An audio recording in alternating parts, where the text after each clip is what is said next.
जिंदगी के दुखवा गुरुजी, अरे सहलो ना जाला हो। जिंदगी के दुखवा गुरुजी, अरे सहलो ना जाता हो। कवने कलम से भगिया लिखले विधाता हो।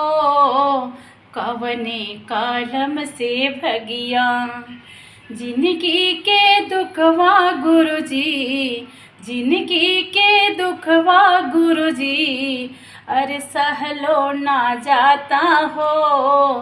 कवने कलम से भगिया, कवने कलम से भगिया लिखल विधाता हो।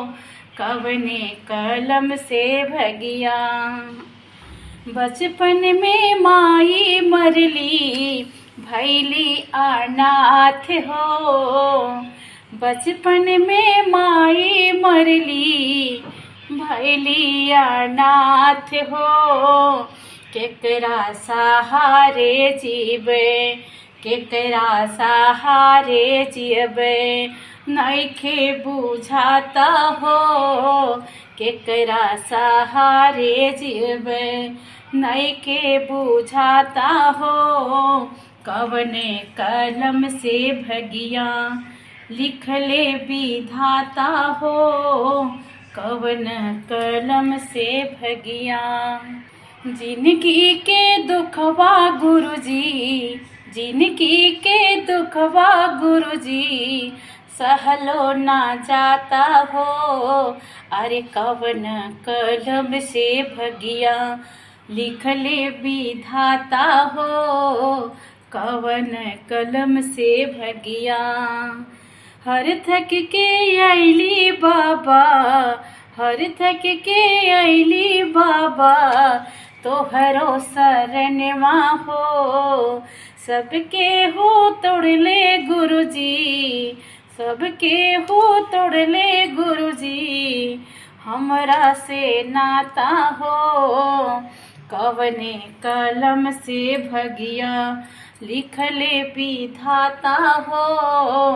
कवने कलम से भगिया जिंदगी के दुखवा गुरुजी, अरे जिंदगी के दुखवा गुरुजी, सहलो ना जाता हो। कवने कलम से भगिया लिखले विधाता हो। कवने कलम से भगिया शिव गुरु दया करी, शिव गुरु दया करी जिंदगी सवारी हो। दुखवा विपतिया हमसे, दुखवा विपतिया हमसे अपना सहाता हो।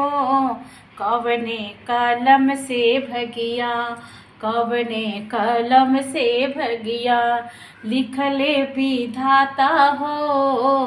कवन कलम से भगिया जिंदगी के दुखवा गुरुजी, अरे जिंदगी के दुखवा गुरुजी, सहलो न जाता हो।